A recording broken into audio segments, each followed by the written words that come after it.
Hi friends, welcome back to our channel. ഇന്ന് നമുക്ക് വൈറലായിട്ടുള്ള ഒരു വാഴയില പുട്ട് തയ്യാറാക്കിയെടുക്കാം. അപ്പോൾ ഇത് പ്രത്യേകിച്ചൊന്നുമില്ല, നമ്മുടെ പുട്ട് തന്നെ അതൊന്ന് വാഴയിലയിലാക്കി ഉണ്ടാക്കുന്നു എന്ന് മാത്രമേ ഉള്ളൂ. അപ്പോൾ ഇതാവുമ്പോൾ നമുക്ക് കുറേ പേർക്ക് ഒരു 10 മിനിറ്റിനുള്ളിൽ തന്നെ കുറേ നമ്മുടെ വീട്ടിലത്തെ എല്ലാവർക്കും ഉള്ളത് റെഡിയാക്കി എടുക്കാനും പറ്റും. അപ്പോൾ ഈ നമ്മുടെ വീട്ടിലത്തെ എല്ലാവർക്കും ഉള്ള റെഡിയാക്കണത് ഗ്ലാസ് വെച്ചിട്ടുള്ളത് നമ്മൾ നേരത്തെ അപ്ലോഡ് ചെയ്തിട്ടുണ്ട് കേട്ടോ. അപ്പോൾ ഇതുപോലെ വാഴയില കുറച്ച് ഇങ്ങനെ കട്ട് ചെയ്തെടുക്കുക കേട്ടോ. നമ്മുടെ ഒരു ഗ്ലാസിൻ്റെ ഹൈറ്റൊക്കെ വരില്ലേ, ആ ഒരു ടൈപ്പിൽ തന്നെ കട്ട് ചെയ്തെടുത്ത് വെച്ചാൽ മതി. ഇതുപോലെ രണ്ടായിട്ട് കീറിയതിന് ശേഷം ഇങ്ങനെ കട്ട് ചെയ്തെടുക്കാം. അപ്പോൾ ഞാനിവിടെ കുറച്ച് കട്ട് ചെയ്ത് വെച്ചിട്ടുണ്ട്. അപ്പോൾ ഇനി ഇതുപോലെ മടക്കിയെടുക്കാം കേട്ടോ.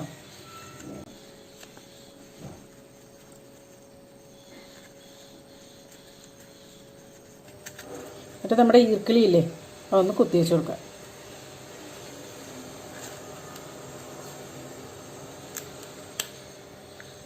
വാഴയില വലിയ വാഴയിലൊക്കെ ഉണ്ടെങ്കിൽ അതെടുത്തോളൂ കേട്ടോ. ഇതിപ്പോൾ ഇവിടെ ഒരു ചെറിയ വാഴയില എനിക്ക് കിട്ടിയത്, ഞാനതെടുത്തോന്നുള്ളൂ.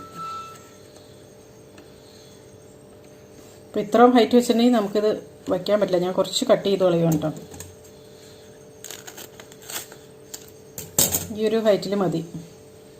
എന്നാലും ഈ നമ്മൾ ഇഡ്ഡലി പാത്രത്തിൽ വെച്ചാണ് ഇത് ഉണ്ടാക്കുന്നത്, അപ്പോൾ അതിനകത്ത് വയ്ക്കാൻ പറ്റത്തുള്ളൂ. പൊടി വാട്ടിയാണ് കേട്ടോ ഞാനിവിടെ പുട്ടുണ്ടാക്കുന്നത്. അപ്പോൾ സാധനം നിങ്ങൾക്ക് വേണമെങ്കിൽ സാധനം വെള്ളം ഒഴിച്ച് നമ്മൾ പണ്ടൊക്കെ നനച്ചെടുക്കില്ലേ, അതുപോലെ നനച്ചെടുത്താലും മതി കേട്ടോ. വാട്ടി ഉണ്ടാക്കുമ്പോൾ കുറച്ചുകൂടെ ടേസ്റ്റ് കൂടുതലായിട്ട് തോന്നിയിട്ടുണ്ട്, അപ്പോൾ അതുകൊണ്ടാണ് അങ്ങനെ ചെയ്യുന്നത് കേട്ടോ. പിന്നെ ഇത് മിക്സിയിലിട്ടൊന്ന് അടിച്ചും കൂടെ എടുത്തു, അപ്പോൾ നല്ല സോഫ്റ്റായിട്ട് തന്നെ നമുക്ക് കിട്ടും. പിന്നെ ഇതിൻ്റെ ഉള്ളിൽ കൂടെ ഒക്കെ ആദ്യം തന്നെ നമുക്ക് കുറച്ച് തേങ്ങ ഇട്ട് കൊടുക്കാം.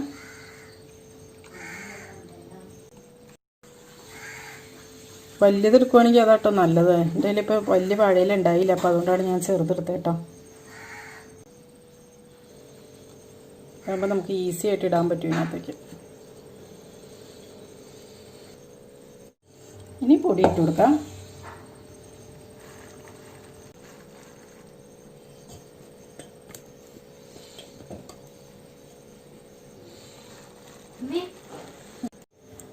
അപ്പോൾ ഇനി ഇതിൻ്റെ മുകളിലായിട്ടും കുറച്ചൊരു തേങ്ങ ഇട്ട് കൊടുക്കാം.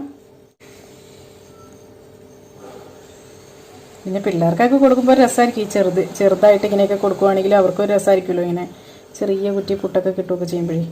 അപ്പോൾ ഇനി ഇത് ഇഡ്ഡലി പാത്രത്തിൽ വെച്ചിട്ടുണ്ട് നമ്മളൊന്ന് ആവിയേറ്റെടുക്കാം. അപ്പോൾ ഇനി ഇതൊരു 10 മിനിറ്റ് മീഡിയം ഫ്ലെയിമിലിട്ടൊന്ന് കുക്ക് ചെയ്തെടുക്കാം. അപ്പോഴേക്കും നമ്മുടെ എല്ലാ പുട്ടുകളും റെഡിയായി വരുന്നതാണ്. അപ്പോൾ അതാ ഒരു റെഡിയായ പുട്ടൊന്ന് കാണിച്ചു തരാം കേട്ടോ.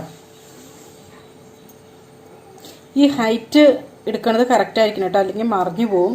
കാരണം നമ്മൾ ആ ഒരു മൂടി വയ്ക്കുമ്പോൾ മൂടിയിൽ തട്ടിയിട്ട് മറിഞ്ഞു പോകും കേട്ടോ. അപ്പോൾ അതാ നല്ല പെർഫെക്റ്റ് ആയിട്ട് തന്നെ നമുക്ക് പുട്ട് കിട്ടിയിട്ടുണ്ട് കേട്ടോ. അപ്പോൾ നമുക്ക് പുട്ടുകുറ്റി ഒന്നും ഇല്ലെങ്കിലും ഇങ്ങനെയൊക്കെയാണെങ്കിലും പുട്ടുണ്ടാക്കിയെടുക്കാം. നല്ല മണമൊക്കെയുള്ള നല്ല ടേസ്റ്റ് ആയിട്ടുള്ള പുട്ടാണ് കേട്ടോ. അപ്പോൾ ഞാൻ ഈ പുട്ടുണ്ടാക്കാൻ എടുത്തത് നമ്മുടെ സാധാ അരിപ്പൊടി ഉണ്ടല്ലോ, അതായത് അപ്പവും ഇടിയപ്പവും ഒക്കെ ഉണ്ടാക്കണേ, അതാണ് കേട്ടോ എടുത്തിരിക്കുന്നത്. അപ്പോൾ നിങ്ങൾ പുട്ടുപൊടിയാണ് മേടിക്കണമെങ്കിൽ ഇതുപോലെ വാട്ടിയിട്ട് മിക്സിയിലിട്ട് അടിച്ചെടുക്കേണ്ട ഒന്നും ഒരു ആവശ്യമില്ല. നേരെ ചുമ്മാ കുറച്ച് വെള്ളം ഒഴിച്ചൊന്ന് നനച്ചെടുത്താൽ മതി. അപ്പോഴും നല്ല പെർഫെക്റ്റ് ആയിട്ടുള്ള പുട്ട് കിട്ടും കേട്ടോ. അപ്പോൾ ഇതെല്ലാവരും ഒന്ന് ട്രൈ ചെയ്ത് നോക്കുക. അപ്പോൾ നല്ല റെസിപ്പിയുമായി വീണ്ടും കാണാം. എല്ലാവർക്കും നല്ലൊരു ദിവസം ആശംസിക്കുന്നു. Thank you for watching Aisha's creations.